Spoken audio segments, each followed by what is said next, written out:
Mainland Television Regional News. I'm Graham O'Brien, and coming up in today's bulletin, Black Cat brings great luck for one, end of year heat up over fire debate, giant water slide becoming a major washout, shellfish ban warning, and much, much more.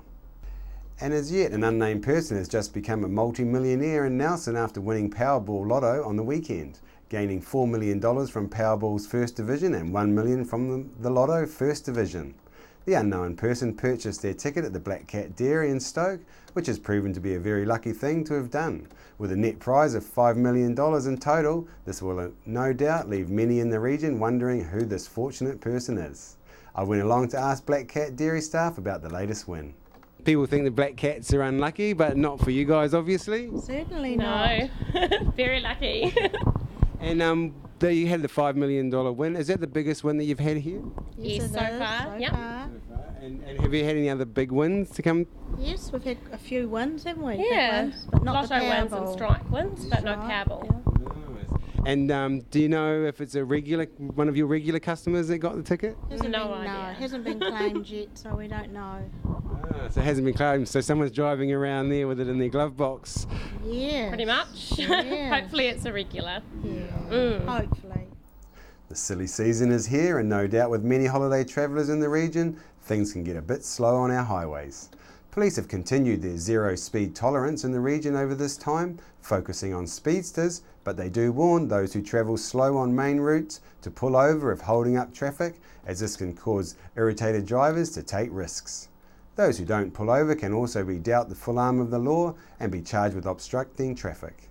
It's good news, and hopefully justice will be done for one business owner whose Christmas was soured by the actions of a ram raid. Police have now apprehended the 3 suspect meat thieves that raided Heck German Small Goods Butchery in Whakatu Estate, stealing customers' Christmas orders and meat treats just before Christmas. These local men have now been charged with the crime after some property, including meat, was recovered during search warrants last Thursday, the 8th of January. A 34-year-old Brightwater man, Taia Moko Ropata, and 37-year-old Sean McDermott from Nelson were charged with 3 burglary charges, and a 22-year-old Rota Paul Fogarty of Nelson faced 2 burglary charges. Fogarty and McDermott were both granted bail, and Ropata was remanded in custody. All 3 men are scheduled to reappear in the Nelson court on Tuesday, the 3rd of February. Sergeant Craig Barker said police were aware that the meats from the butchery shop burglary had been sold around Nelson, and he encouraged anyone who had purchased meat that they may have been stolen to contact Nelson Police. And a story that won't go away quietly, with the last council meeting of the 2014 year proving to be a controversial one, as with 2013, which saw the decision to close the Trafalgar Centre, 2014's was the wood burner debate. Unlike the Trafalgar Centre debate, people were more informed and only too aware of the impacts of what many feel are the overzealous regulations and enforcement of wood burners. A large group of people turned out with placards to the meeting decrying the unfairness of the rules and the cost, both physical and financial, for many of the ratepayers in the colder parts of Nelson in the winter. Melissa, great turnout from this wood burner protest. Pretty amazing on a Thursday cold morning. It means how concerned everyone is about it. What are you hoping to achieve by today's protest? From today's protest, I want the recommendation, the review, to be rejected, for them to take it back and to be more inclusive, well, to include the community, to look around as well, see what's developed in the way of technology, and to kind of just to change tack. There's too much of this dirty, polluted Victory airshed nonsense going on. Actually, it's all but clean. All of Nelson is, I think they breached once more than they should, than required by 2016 this year. I mean, there've been so many gains, it's time now to get some balance back. What brought you down here about the wood burner debate? Well, I'm here really because of my power bills. In the winter, they're astronomical. At least $600 a month for 4 months. I've got air conditioning, heat pumps, yeah, and I just think it's outrageous. I should be able to have a clean burning wood fire in my home if I so choose, just like our councillor, Mr. Lowry. I'm also here to support my friend Melissa. I think it's a great cause, and I think we need a resolution, and we need some foresight. Thanks very much. basic premise behind the Clean Air Act is that P10 levels are harmful to people's health. The evidence suggests that P10 levels, mostly the most dangerous and toxic parts of that P10 come from vehicular smoke from diesel engines and from other sources.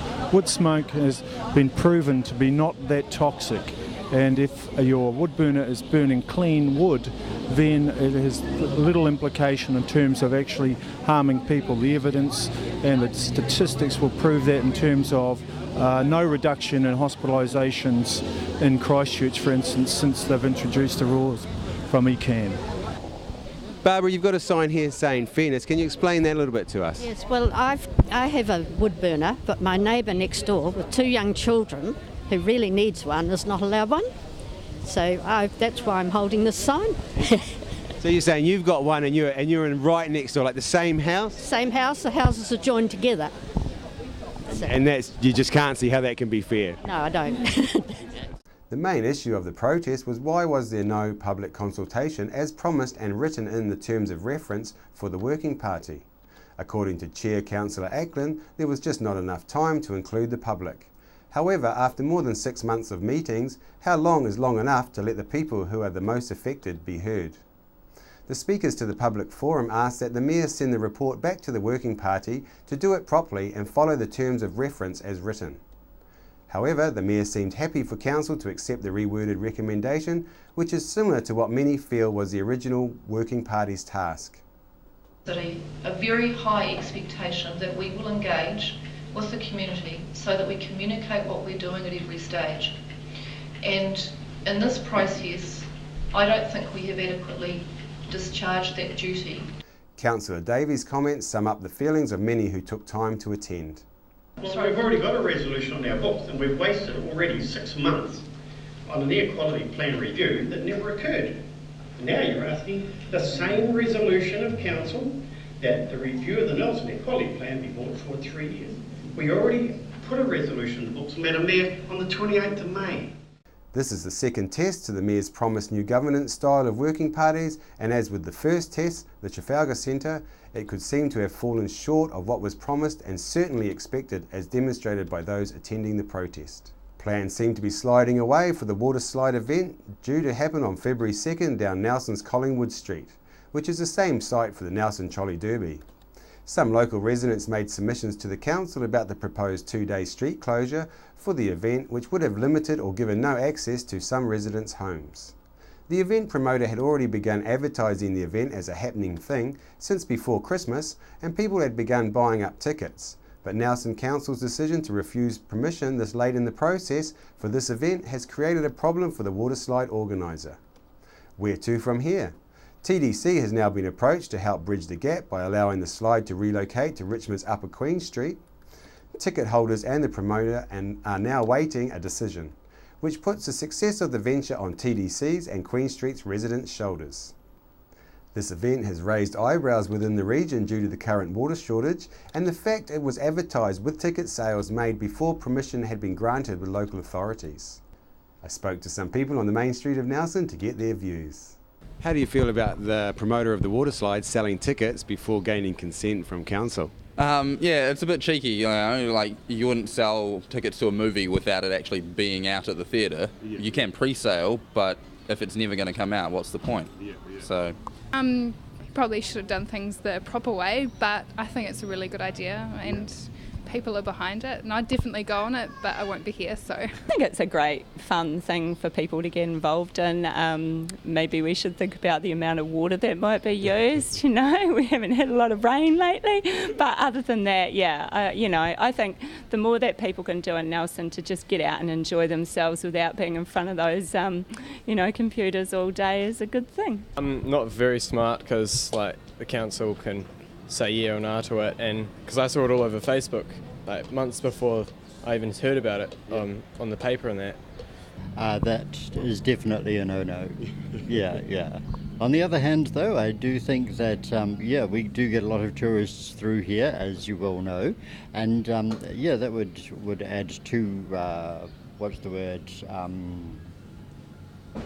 to the vibrancy and the ambience of the city. It'd be great to see it. But so long as he asks first. Should council have given consent for the water slide, do you think? Yeah, like it would be a nice attraction, just another thing to do in Nelson. But yeah, the fact that they're just trying to peer pressure them into it, it's a bit, I don't know, there should be proper ways to do it rather than just go through the back door. And been in other places, hasn't it? Yeah, so I think it's a great attraction. It's definitely fun. Like, it would be really good. It would benefit Nelson pretty well, I think. It's up to them totally. Yeah. But if it ever happens again, I don't really want to be around when the excrement hits the fan. A warning for the public not to take or eat shellfish from the Tory Channel is still in place due to toxins that cause paralytic shellfish poisoning. Nelson Marlborough Medical Officer of Health Dr Ed Kittle said that in December shellfish from Tory Channel were found to have low levels of toxin that can cause paralytic shellfish poisoning, PSP. He said that while the algae bloom seemed to be decreasing, there had not yet been 2 clear samples which were required for the warning to be lifted. Symptoms of PSP poisoning are numbness and tingling around the mouth, face or extremities, difficulty swallowing or breathing, dizziness and double vision. In severe cases, paralysis and respiratory failure can occur. Acute symptoms can occur within 12 hours of consuming shellfish. Dr Kittle advised people not to eat kina, mussels, pipi, tuatuas, oysters and cockles harvested from the affected areas. With lots of people travelling from the region to enjoy the Marlborough Sounds over the holidays, it is very important for people to be aware of potential health problems from eating affected shellfish. Scallops, paua, crab and crayfish may still be eaten if the gut and skirt of scallops is completely removed prior to cooking. If the gut was not removed, its contents could contaminate the meat during the cooking process. Cooking affected shellfish does not remove the toxin, neither does freezing. Fish such as snapper, cod, gurnard and teriyaki were not affected by the toxic algae and are still safe to eat if the gut is removed. Dr Kittle said that any people taking shellfish at any area of the Sounds need to look out for algae blooms and be aware of the possibility of toxins in shellfish. The affected area is all of Tory Channel. Continued monitoring is being carried out.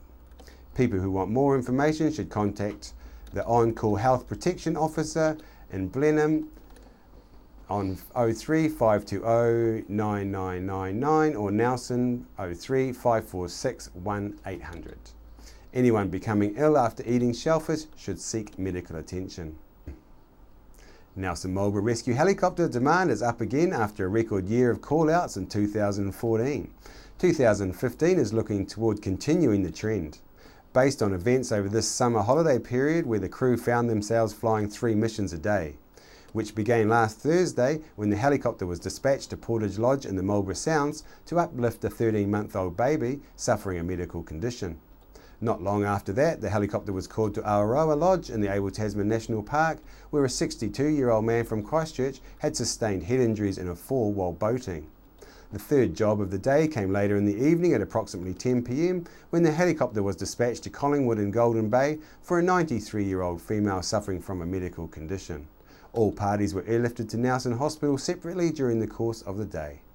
On Friday the 9th of January, the helicopter again responded to 3 more missions back to back, with the first at approximately 10:30 a.m. to Resolution Bay in the Marlborough Sounds, where a 53-year-old female from Wellington suffered a medical event.